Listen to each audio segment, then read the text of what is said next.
المفتي محمد بن انتخاب الندوي الذي يبذل جهودا جبارة بتحلية اللغة العربية بينكم. ما شاء الله، فهمت أنه أضاف لنا الفرصة السعيدة لاستماع كلماتكم التي حفظتم وأنتم ألقيتم أمامنا من كتابكم.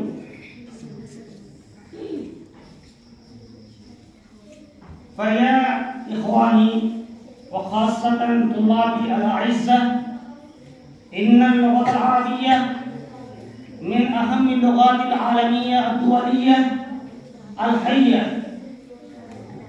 في معظم البلدان تستعمل وتستخدم اللغة العربية، خاصة في السعودية وفي العراق، الكويت، قطر، وكثير من البلدان العربية هناك الناس يستخدمون اللغة. نحن نتعلم اللغة العربية لأن اللغة العربية هي لغة أهل الإسلام، هي لغة أصحاب النبي صلى الله عليه وسلم، هي لغة أصحاب الجنة. فإخواني الأعزة،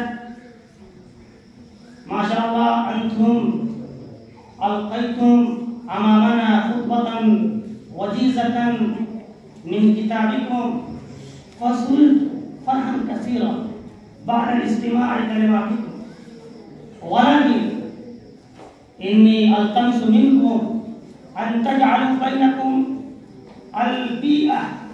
بيئة معنى ماحول، بيئة بينكم المحادثة باللغة العربية.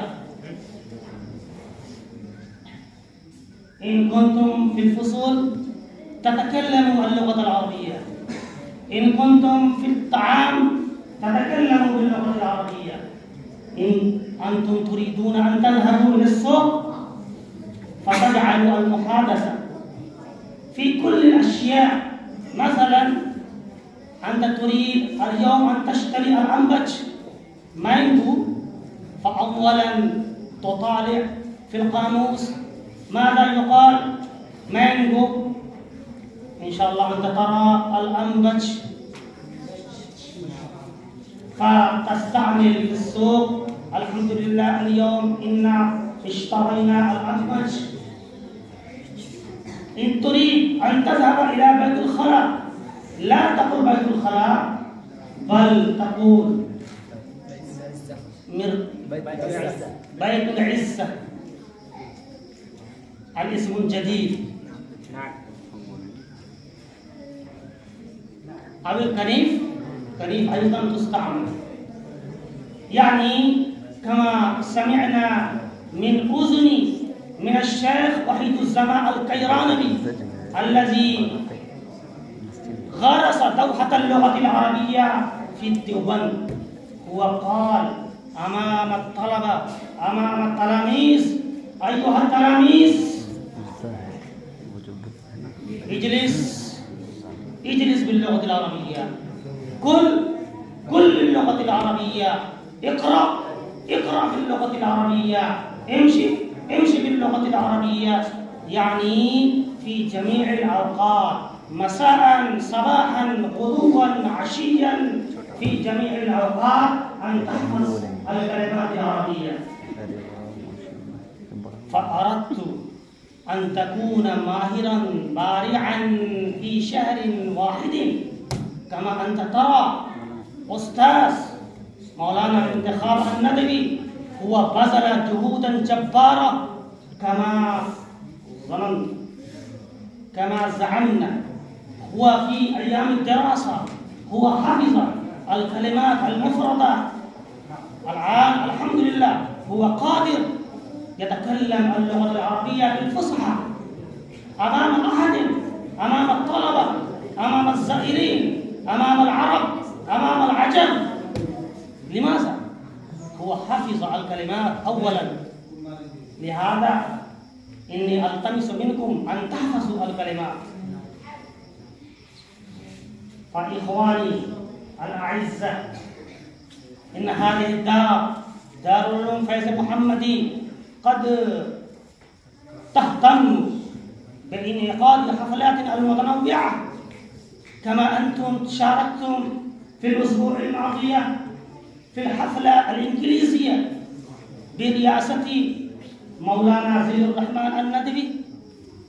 وفي هذه الحفلة وفي هذه الأسبوع أنتم تشاركون بحفلة النادي برئاسة محمد انتخاب الندوي مدير الشؤون التعليمية لهذه الدار. لذا لا بد لكم أن تنهضوا بأوقاتكم وتستخدموا الكلمات العربية. مثلا أنا صليت، مثلا أنا توضأت، مثلا أنا غسلت، مثلا أنا ذهبت إلى السوق. فقط جملة صغيرة وبعد ذلك يكون طويلة إن شاء الله تعالى كما سألت. ولكن لا تخف عن أحد. أنا إني نسيت كيف أتكلم. مع الأسف كثير من الطلاب، معظم الطلاب يقضون 8 سنوات في رحاب المدارس، في فناء المدارس، ولكن هؤلاء لا يستطيعون أن يتكلموا كلمات أو كلمتين باللغة العربية أمام أحد. لماذا؟ هؤلاء يستحيون. إني نسيت. ماذا يقول الناس؟ والله لا تخف، لا تستحي عن أحد. قل ما تشاء، تتكلم ما تشاء، تتكلم ما حفظت. لهذا إني أريد أنتم تستعدوا لتعليم اللغة العربية إن شاء الله تعالى، وأنتم تشاركون في الحفلة النادية بحفظ الكلمات الأدبية. كما أنتم ما شاء الله إن فرحنا فرحا كثيرا بعد استماع أنتم استخدمتم الكلمات من المختارات، وأنتم استخدمتم الكلمات من القصص. ما شاء الله إني أهنئكم تهنئة مباركة، وإني أستقبلكم استقبالا حارا.